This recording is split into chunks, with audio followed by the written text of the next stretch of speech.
So, the Indian Union budget for 2026-27 is out, presented by Finance Minister Nirmala Sitharaman. And look, this isn't just some boring spreadsheet, right? You should think of it more like a blueprint for the future of what is the world's fastest-growing major economy. So what's the big plan? Let's dive in and break it all down. You know, at the heart of any budget like this, there's always this classic economic tug-of-war. In a world that's, let's be honest, pretty unpredictable with all its disruptions, what do? Do you play it safe, tighten the belt, and focus on fiscal discipline, or do you hit the accelerator and really push for growth? That is the core question we're going to unpack. All right, so here's our game plan. First, we'll tackle that big question, growth versus discipline. Then, we'll get into the nitty-gritty, the numbers. After that, we'll unpack the whole philosophy behind it, this idea of 3 duties. We'll see how that actually translates into real investments. And, of course, the part you're probably waiting for, what does this all mean for your taxes? All right, first up, let's talk numbers. Because to really get what's going on here, you've got to appreciate the sheer scale we're dealing with. Okay, get ready for this. The total government expenditure is projected to be a whopping 53.5 lakh crore rupees. I mean, it's a number so huge it's almost hard to wrap your head around, right? And just for context, that's a solid 7.7% jump from last year. But here's where it gets really interesting.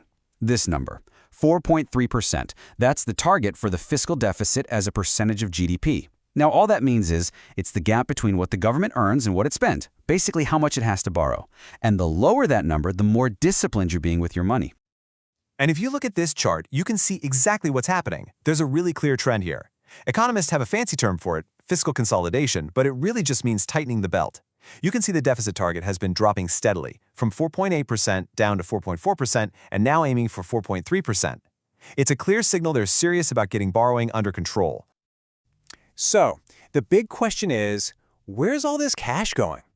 Well, no big surprise here. The Ministry of Defense gets the biggest slice of the pie, a full 15%. Right behind that, you've got huge pushes for infrastructure. We're talking roads, highways, and railways. So it's pretty clear what the top priorities are: national security and connecting the country. Okay, so we've seen the numbers, but there's a story behind them. The finance minister didn't just throw out figures. She framed the whole budget around this core idea of 3 fundamental duties, or kartavyas. Think of it as the why behind all the spending. So what are they? Well, the first is pretty straightforward. Accelerate and keep up economic growth. That then naturally leads to the second duty, which is all about helping people reach their goals. Building up their skills and potential. And the third ties it all together, making sure that this growth, this progress, is inclusive and reaches absolutely everyone. All right, that all sounds great in theory, but what does it actually look like in practice?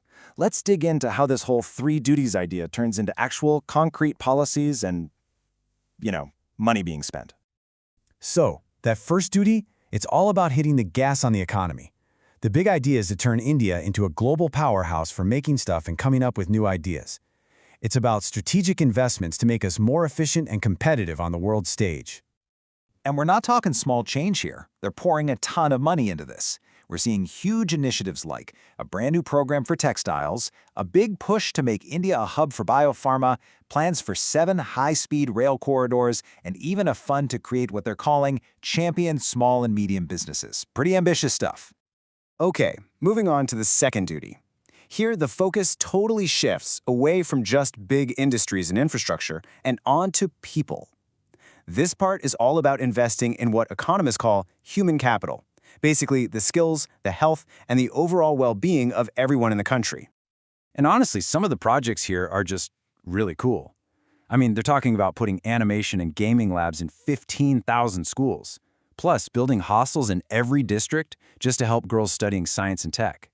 They're revamping the whole sports sector, trying to boost medical tourism, and even rolling out an AI-powered tool to give advice to farmers. It's a pretty wide range. And a lot of the credit for being able to really dig into these details goes to independent groups like PRS, Legislative Research. They do some amazing work, these deep dives that help all of us understand the fine print and see where every rupee is actually going. Okay, time for the part that I know you've been waiting for.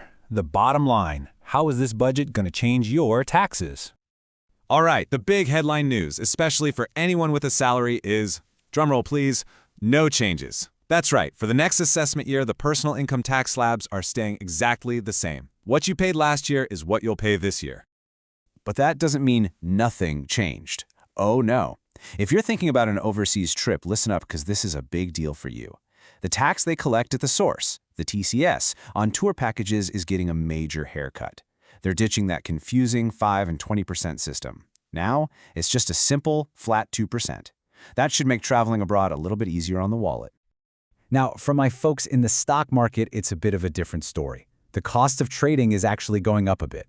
The Securities Transaction Tax, or STT, is being hiked for derivatives.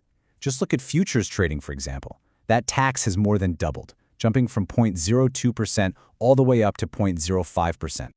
And there are a few other key things to mention. From now on, all share buybacks are going to be taxed as capital gains. In a really interesting move to attract big tech, foreign cloud companies that use data centers in India are getting a massive tax holiday, like until 2047. And they're planning to roll out a whole new, simplified Income Tax Act next year to make things easier. So let's just circle back to that key idea, because it's so important. It's all about finding this balance. Fiscal discipline, it's just the government's way of trying to manage its spending and keep debt down. You know, it's like for any of us, trying to live within our means to make sure things are stable down the road. And that brings us right back to where we started, the big question. This budget is really trying to have its cake and eat it too. It's spending big to push for growth, but at the same time, it's trying to pull back on borrowing. So can India actually walk this incredibly fine economic tightrope? Well, this budget is basically the government's way of saying, yes, we can. It's a huge bet, really, a calculated risk. They're betting that by making smart, targeted investments, they can kickstart so much growth that it makes up for not spending wildly everywhere else. The hope is to grow the economy while getting the country's finances in order. So the plan is in place. The path forward for India seems set. But, and there's always a but, isn't there? The success of this whole thing might not even be up to India alone. So the real cliffhanger, the final question we're left with is this. In a world this connected and, frankly, this chaotic, will the global economy decide to play along?